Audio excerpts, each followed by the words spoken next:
Hello, welcome back to my channel. I'm Dominique Hoffman. I took a bit of a break.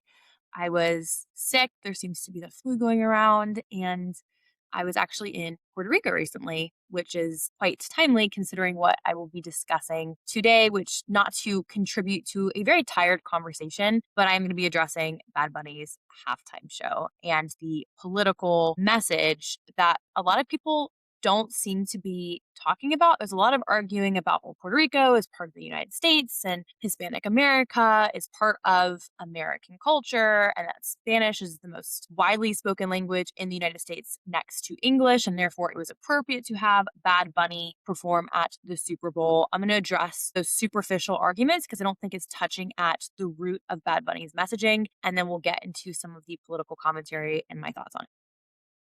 Now, we can't talk about this year's halftime show without talking about the larger political climate that we see ourselves in, and that is this ICE out movement. Now, to be clear, this happened also at the Grammys the week before the Super Bowl halftime show. ICE out is the new social justice issue that the elites in Hollywood and the social justice warriors and Karens across the United States have now taken up. Picking Bad Bunny for this year's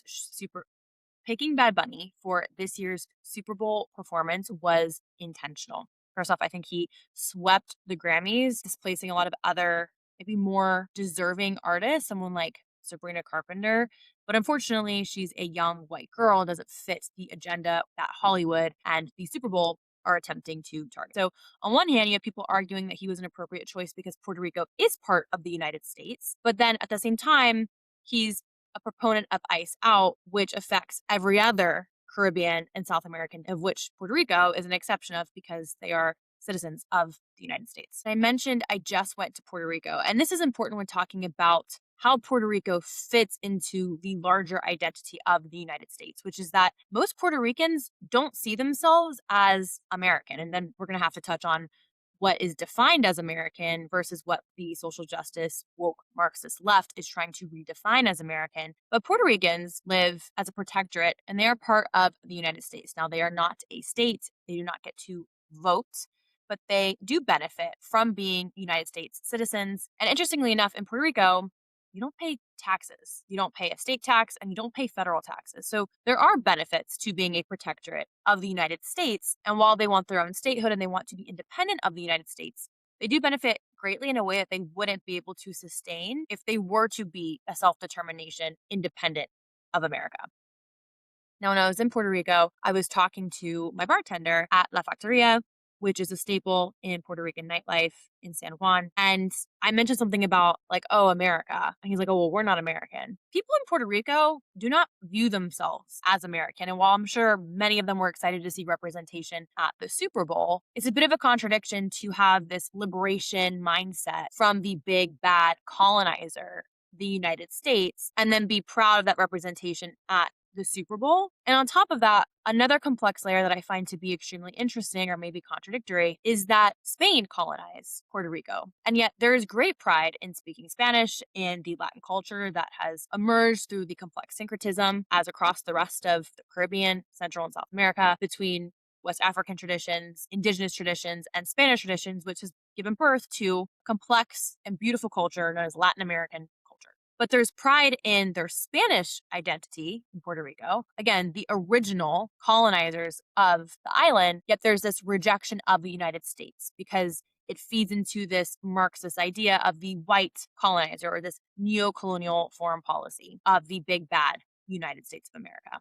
And we're seeing pressure on both sides of the political aisle. On the left, the language of the United States being the oppressor, a global oppressor, has been a very common talking point since the 60s, and that has become institutionalized through higher education. But we're also seeing this trend grow on the woke, fascist, new right, which is apologizing for America being the global superpower and advocating for anti-interventionism. You saw a lot of people, including Tucker Carlson, condemning the seizure of Maduro.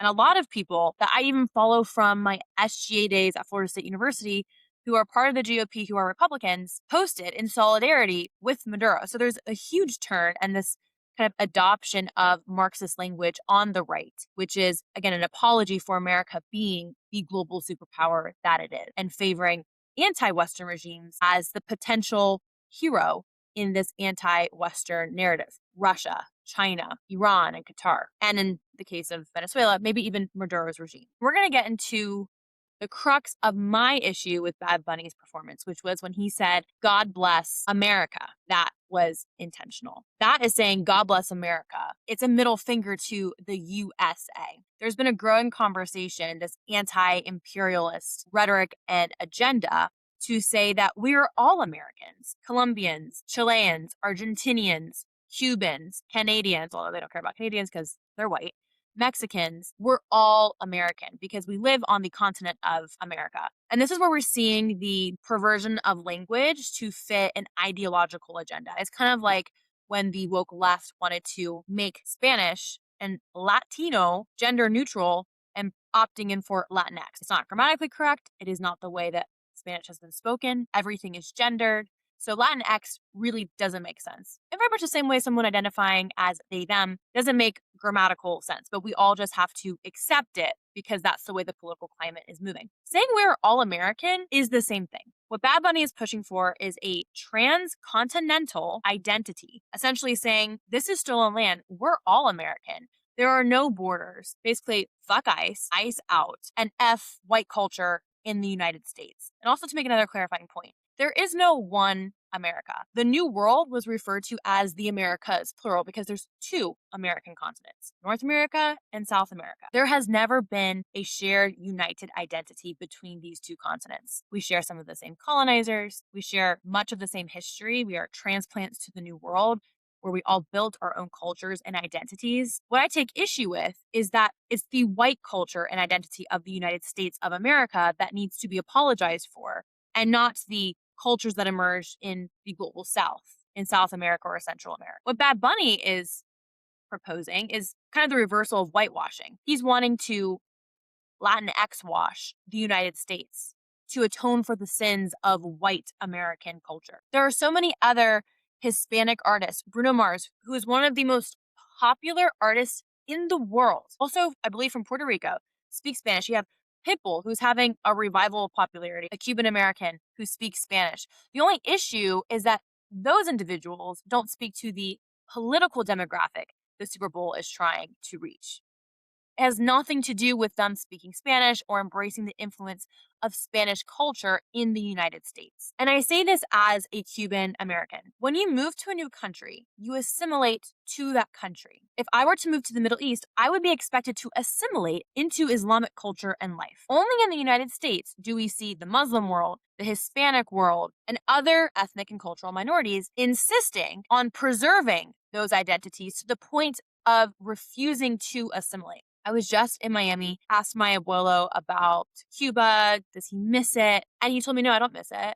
America gave me an amazing life. This is where I had my children. They embraced English and American culture. And yes, they still preserved Cuban food and Spanish in their household. But when they were out in the rest of society, they embraced what looking American meant because there was pride in this being their new home. There's a new generation of immigrants who wants to spit in the face of the United States and our culture here while maintaining their ethnic and cultural identities, all in the name of liberation. But you don't get the privilege of living in the United States while rejecting the values which built this nation. There is a reason why there are a ton of migrants from South America in the United States. South America, by and large, most of the countries have been failed democracies. For the last 100 years plus, South America has swung between authoritarianism on the radical left and the radical right. In countries like Brazil and Venezuela, where they are resource rich, the elites have absorbed private industry and exploited those resources at the cost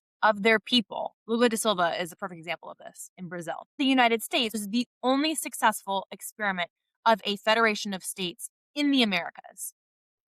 And we get to be proud of that. Simon Bolivar wanted to create a federation of states in South America, much in the same way that was a successful experiment in North America. But he failed. And that's okay.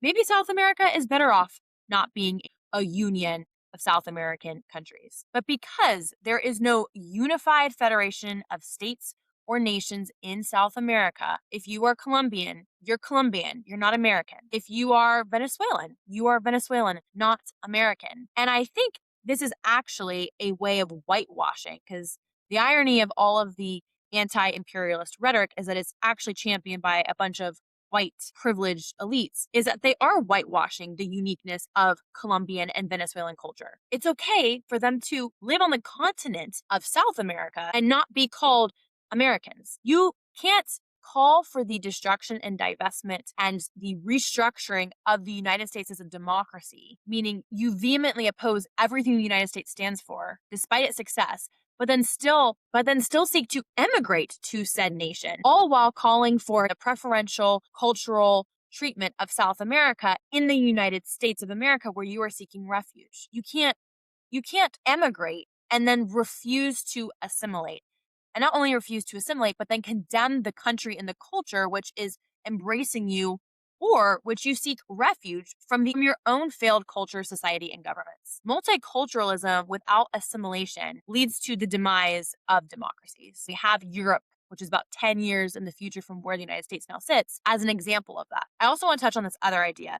You can be Hispanic and also be a proud American. Again, I default to my own grandparents and their experience. Did they speak Spanish in the home? Did they talk about the island? Did they talk about their families? Did they talk about their connections to Spain? Did my abuelo make arroz con pollo and ropa vieja and picadillo, and we would all eat as a huge family and we would do noche buena? Of course, those are beautiful expressions of culture. But again, we embraced the American spirit. They gave their kids American names, which again, I just think points to how enthusiastic they were to embrace their new homeland. That's why I reject Bad Bunny's performance. Because what he is saying is, we're going to bring a superior Latin American culture to the United States while giving the United States a middle finger because it's on stolen land. There are no borders, ice out. When again, the idea of stolen land applies to all of the Americas, including South America. Rejection politically emerged when Bad Bunny was named the pick for the Super Bowl. He said, start learning Spanish if you want to enjoy the Super Bowl show, which I think created that hostile environment that I'm going to speak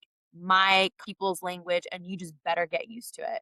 Now, do a lot of people in America speak Spanish? Yes. Do a lot of people love Bad Bunny? Yes. I really like Bad Bunny's music as well. But having that posture going into the Super Bowl, I just think was what created the political environment for backlash and the pushback. Everyone knows Bad Bunny's music is in Spanish. So I think he could have just gone and performed without making this statement. So in reaction, TPUSA said that they were going to do an alternative halftime show and they had Kid Rock on. Kid Rock performed for like literally 2 minutes. I was really confused. I watched the TPUSA halftime show. I can't lie, it reminded me of like homeschool prom. And I say that as a homeschooler for life. Like I was homeschooled my entire life, did homeschool prom, super, super fun.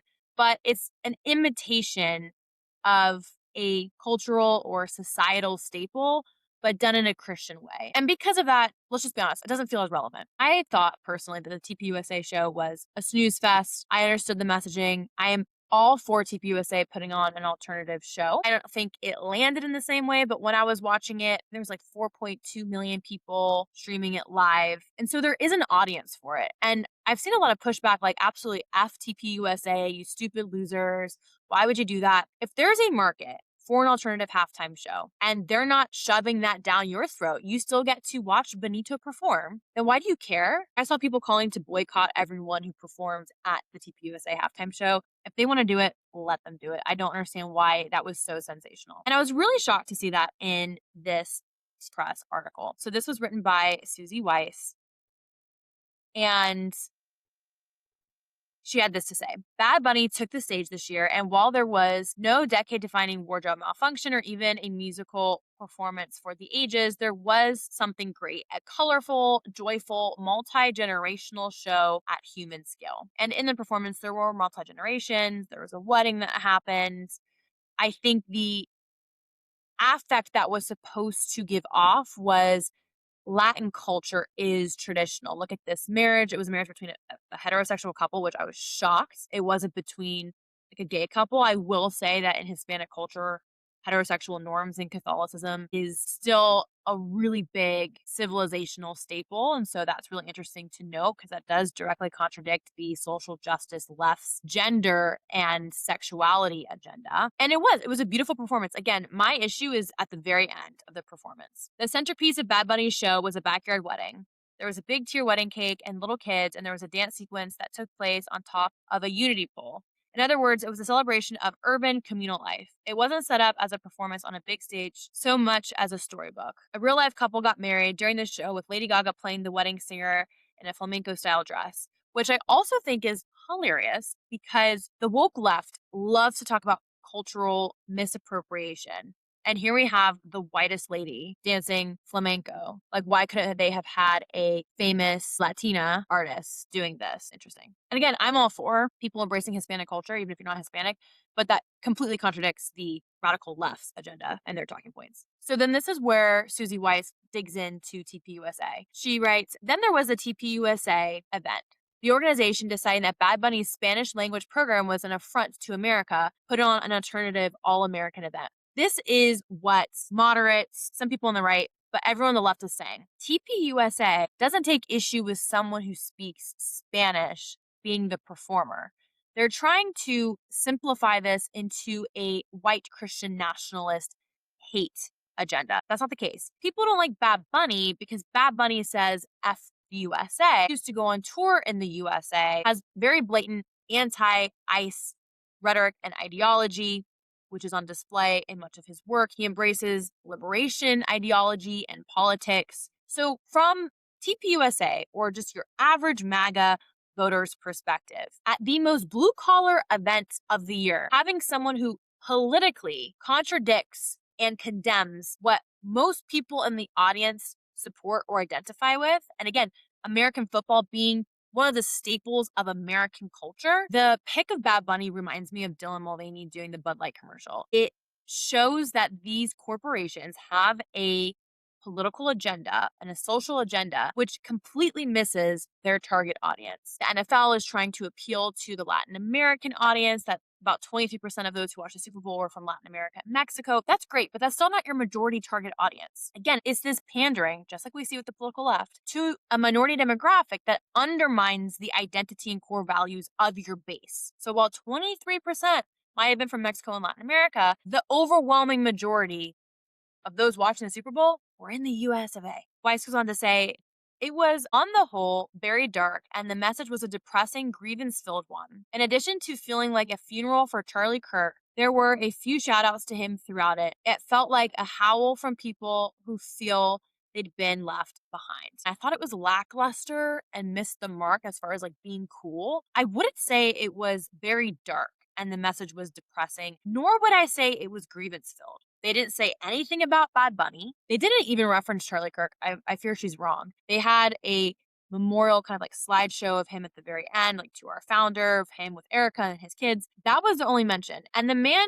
was assassinated 6 months ago. I think it was quite appropriate. I thought that was quite insensitive of her to put this blurb in there. She goes on to say, I had no idea what Bad Bunny was saying at any point during his performance. Well, he was just talking about twerking. His lyrics are actually not particularly outstanding or good. That's besides the point. But you didn't need to speak Spanish to see that it was a celebration. Nay, even a pro-nationalist announcement. That is the exact opposite of what God Bless America and We Are All America is. It is undermining American nationalism because it's characterized as white Christian nationalism. What Bad Bunny is saying is, this is stolen land. We're all America. So F the U.S.A.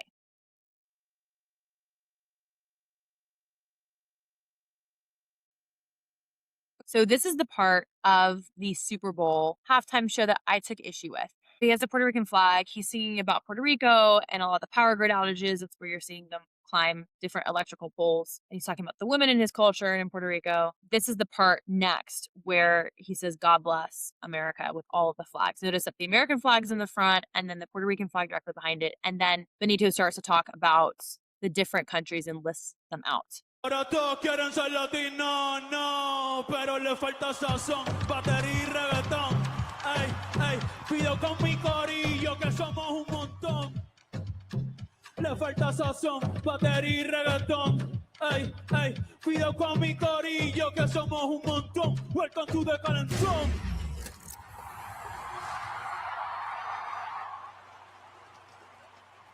Por la mañana café, por la tarde ron. Ya estamos en la calle, sal de tu balcón.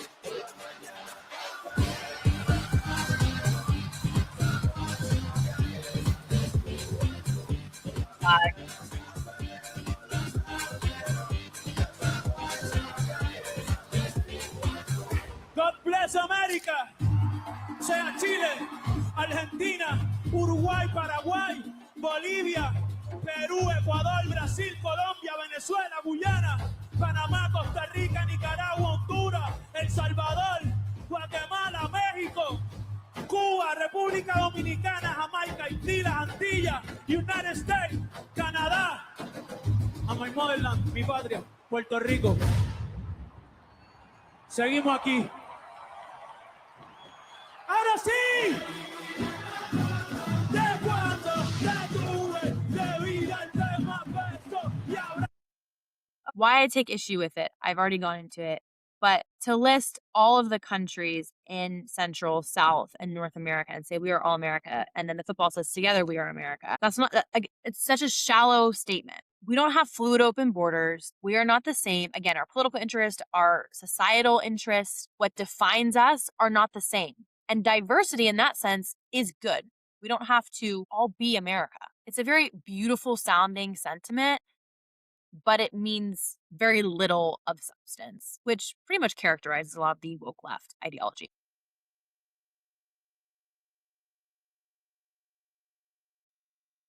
To finish this episode, I want to take 2 takes that I've seen online and just respond to them. This is Clark Lawson. I really like him. I completely disagree with his take, but I want to address it because it seems to be like the mainstream take.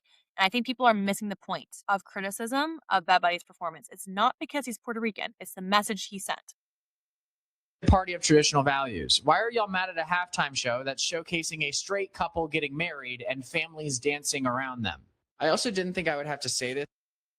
I already noted this. It's because in South American culture, the gender fluid LGBTQ plus narrative and agenda politically is not as widely embraced. So Benito well understood that while there are a lot of people in the Latin community who embrace that woke agenda and gender ideology, a large majority do not. But Puerto Rico is part of America. And there are Americans who speak Spanish. And those Americans who speak Spanish, if they want to become a singer and they become super successful and a best-selling worldwide artist, I think we should celebrate those Americans. Do you guys see how you're not beating like the snowflake racist allegations? What? I don't get it. I genuinely don't get it. I think America would be healed if the government paid for everybody to come to Miami and just go out one night and just listen to the Spanish music. You don't have to know the lyrics to shake your ass to it. Live a little. I think pointing out having a Spanish halftime artist is acceptable is a valid point. But then speaking for how Puerto Ricans see themselves in the American identity politically shows a lack of understanding of Puerto Rican culture. I loved this take. I think it characterized everything very well. And I'll end with this. Your halftime show, you losers.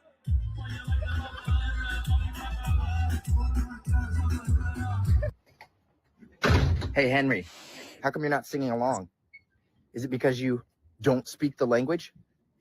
Imagine that. Also, to the no one is illegal on stolen land crowd, did you forget that the reason they speak Spanish in Puerto Rico is because we weren't the first ones to occupy it? You guys were literally taken over by the Spanish, which is why you speak Spanish, which you say is now a part of your culture, which it can't be a part of your culture because it's literally the same colonizers that you rage against. Nobody hates Bad Bunny because he's Puerto Rican or speaks Spanish. Bruno Mars speaks Spanish and he's Puerto Rican, and he's the #1 artist in the world. Like, actually, not the one that everybody just says is the #1 artist in the world. He has almost 40 million more monthly listeners than Bad Bunny, and people love his songs. The problem is, Bruno Mars doesn't go around telling everybody how much he hates America and demanding that American agencies that are designed to enforce the immigration law in America are un-American. While you sit there and get angry about some people having a halftime show, which I'll be honest with you, I didn't watch the Turning Point halftime show. I watched the Bad Bunny halftime show so that I could actually have a valid opinion on it. And my opinion was the dancing was impressive. His singing, not so much. But at the end of the day, I can't stand it when people hate America and criticize America as if other countries that they're repping do not have the exact same history and exact same problems. Even worse, Spain was more of a conqueror than America has ever been. This is just absolutely laughable and ridiculous. Yeah, I agree. And that's my issue with it is the story of North America and South America, of colonization, of taking land from indigenous peoples is a story that applies to every country on the continents. Plural. Again, we're not one continent. Two continents, the Americas in North America and South America. But it's only the white America, the United States of America, that has to pay penance for that quote unquote stolen land. And that is my issue with the narrative surrounding Benito's halftime show. Remember, we are not all America. We are all unique. We share the same history of colonization, of syncretism, and of creating cultures over hundreds of years inspired by our original colonizers, whether that be through religion or language, but adapted uniquely to represent the people who live there today. And the United States of America, Americans, the only successful federation of states in the Americas, should be celebrated for that success. We shouldn't have to apologize just because the rest of Central and South America have failed miserably politically and economically, which is why, by the way, there is such mass migration to the United States. Don't hate the country you're seeking refuge in.